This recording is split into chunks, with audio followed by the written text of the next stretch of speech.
एवढ्या रुबाबामध्ये कसा राहतो रे तू? काय काम करतो तू? MBBS म्हणजे म्हशी बघत बघत शेती. आई, आजपासून माझ्या बायकोला बिलकुल रागवायचं नाही. जर माझ्या बायकोला रागवलीस तर ह्या घरात मी आणि माझी बायको बिलकुल राहणार नाही. राहा मग तूच एकटी. वा वा वा मस्त. असंच बोला तुमच्या आईला, अजिबात घाबरू नका. मी कशाला घाबरू? तुझे शिकवलेस ते एक एक शब्द बोलणार मी. बोलतो आईला मी लगेच. थांबा मी पण येते. आई, काय मला तुला एक बोलायचं ग. बोल की मग. रात्री आई पनीरची भाजी खाल्लो होतो ग, माझ्या पोटातच लय दुखलाय. दिवसभर काय बी खातेस, वाचा वाचा वाचा. जा लिंबू पाणी प्यायचा. हा पेतो.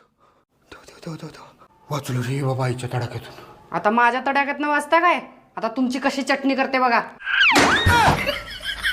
काय हो, काम करत नाही, धंदा करत नाही, कसं होणार, कसं चालणार? पोराचं भविष्य कसं घडणार? बरोबर आहे की हिजा.